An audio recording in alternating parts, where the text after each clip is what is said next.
Menteri PUPR, Menteri Sekretaris Kabinet, Gubernur DKI Jakarta, yang saya hormati Ketua Umum Dewan Pengurus Pusat Persatuan Perusahaan Real Estate Indonesia, DPP REI, beserta seluruh jajaran pengurus, Ketua Badan Pertimbangan Organisasi dan para senior REI yang hadir, Direktur Utama PT Bank Tabungan Negara Tbk, yang saya hormati para ketua dan jajaran pengurus DPD REI dari seluruh tanah air Indonesia, Bapak Ibu hadirin dan undangan yang berbahagia. Setiap mendengar kata REI yang ada di bayangan saya adalah masif, ekspansif.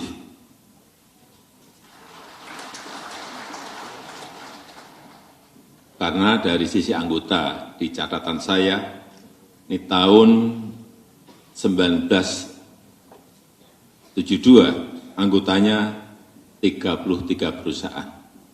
Sekarang, seperti tadi yang disampaikan oleh Pak Toto,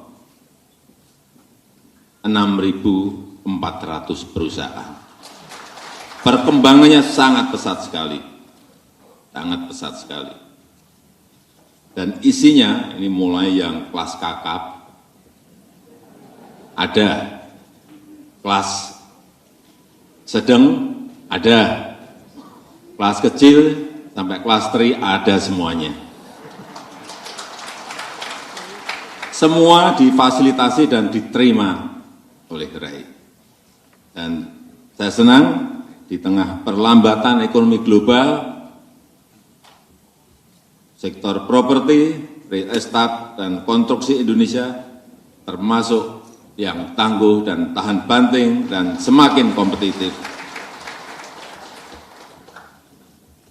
Kalau kita lihat kontribusi 2018 sampai 2022, setiap tahunnya mencapai 2.300 sampai 2.800 triliun, sangat besar sekali. Dan memberikan kontribusi 16% dari PDB ekonomi kita. Besar sekali. Dan tenaga kerja yang tersangkut dalam perputaran ekonomi di REI mencapai 13 sampai 19 juta orang. Juga sangat banyak sekali. Kenapa banyak negara ingin mendrive ekonominya lewat usaha real estate, usaha properti, ya karena kontribusi di PDB-nya sangat tinggi di semua negara. Dan multiplier efeknya ke 185 subsektor industri lainnya. Ini juga banyak sekali, nggak ada industri yang masif ini efeknya, yang ada hanya di industri properti, real estate, dan konstruksi.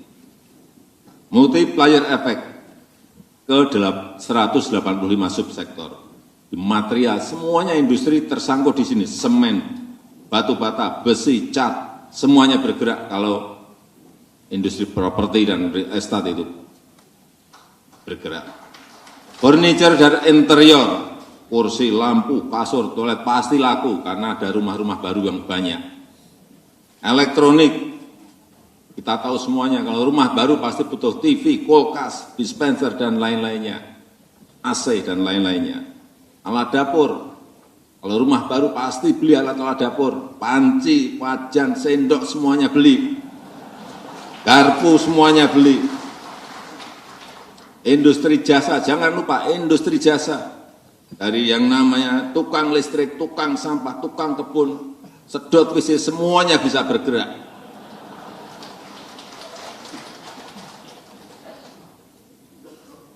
Dan kalau kita tahu, tidak semua sektor properti negara lain bisa bertahan. Baik karena COVID maupun karena sisi ekonominya. Kita tahu di RRT ada perusahaan properti besar yang ambruk, yang hutangnya ngalahin APBN kita. Hutangnya sampai 4.400 triliun rupiah. Jangan ditepuk tangan. Hutangnya 4.400 triliun rupiah. Ada enggak di sini yang hutangnya sampai? Sekali lagi, hati-hati mengenai ini.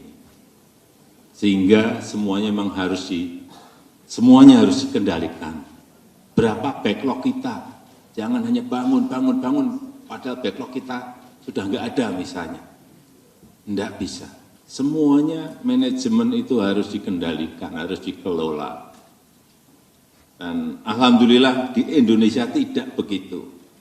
Karena kebutuhan kita masih sangat besar. Backlog kepemilikan rumah itu masih 12,1 juta. Ini adalah sebuah opportunity, sebuah peluang yang bisa dikerjakan oleh seluruh anggota RAI. Pertumbuhan KK baru mencapai 700 sampai 800 ribu KK per tahun. Jadi kalau nanti anggota RAI masih tambah, saya kira ya, karena kesempatannya masih banyak. Sekali lagi, pertumbuhan KK baru itu 700 ribu sampai 800 ribu per tahunnya. Dan yang paling penting, karena kinerja ekonomi kita juga baik.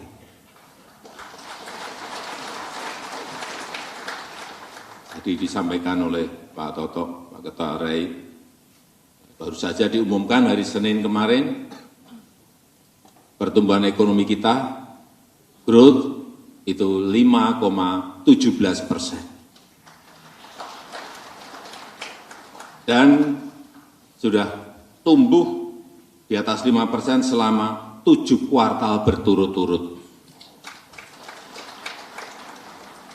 Di G20 itu yang tumbuh, negara-negara G20 itu yang tumbuh di atas 5% itu hanya Indonesia, India, RRT. Yang lain, maaf, saya nggak bisa sebutkan, nanti tersinggung. Kemudian daya saing, ini penting sekali, competitiveness ini penting sekali.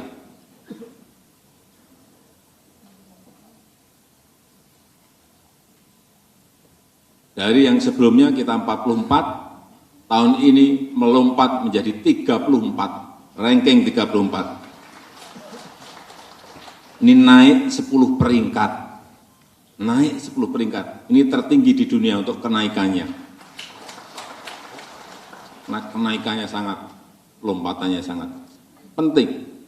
Sekarang ini negara tanpa competitiveness, daya saing yang baik, jangan berharap bisa survive. Karena persaingan antar negara ini sangat ketat sekali.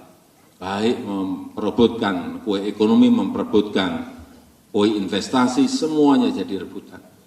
Dan semuanya bersaing, saling memperbaiki diri, semua negara. Kecepatan perizinan, kecepatan pelayanan, kecepatan pembebasan lahan, semuanya. Semua negara. Karena kalau hanya tergantung kepada APBN negara-negara itu, enggak akan mungkin bisa tumbuh sebuah negara. Investasi menjadi kunci. Dan kita juga berani membuka sentra ekonomi baru, yaitu IKN. Di dunia sekarang ini proyek terbesar yang ada itu hanya satu di Indonesia, yang namanya Ibu Kota Negara Nusantara.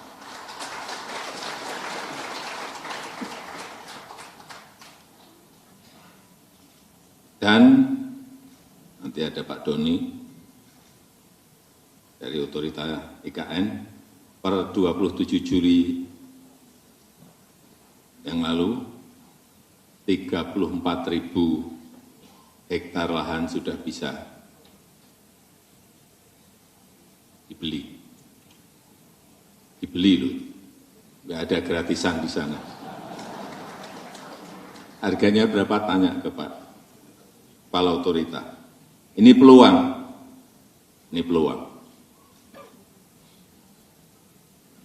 Saya juga minta pada kesempatan yang baik ini, pada RAI untuk terus memperkuat kolaborasi dengan pemerintah, bantu rakyat kecil untuk memiliki hunian sehat dan layak dengan program 1 juta rumah. Kemudian juga perhatikan dampak sosial dan lingkungan, ini penting. Jangan sampai setelah ada pembangunan sebuah kawasan perumahan, misalnya kampung di dekatnya air sumurnya kering, area kampungnya jadi banjir, tolong betul-betul dilihat hal-hal seperti ini. Sampahnya juga tolong disiapkan di kawasan-kawasan perumahan. Dan di Munas RAI kali ini bisa dirumuskan langkah-langkah strategis untuk menyikapi peluang dan tantangan yang ada. Saya kadang-kadang bayangin negara kita ini hampir semua kota itu kan sama. Nggak ada diferensiasinya. Kenapa tidak ada sebuah kota ini kota jagung, dan segala fasilitasnya, ada kota ikan, ada kota mebel, ada kota golf. Ada di Amerika seperti itu ada. Jadi tematik, tidak semua kota sama. RAI mungkin bisa merumuskan langkah-langkah strategis menuju ke sana. Saya rasa itu yang ingin saya sampaikan dalam kesempatan yang baik ini. Dan dengan mengucap Bismillahirrahmanirrahim, Munas RAI ke-17 tahun 2023 saya nyatakan dibuka. Terima kasih. Wassalamualaikum warahmatullahi wabarakatuh. Waalaikumsalam warahmatullahi wabarakatuh.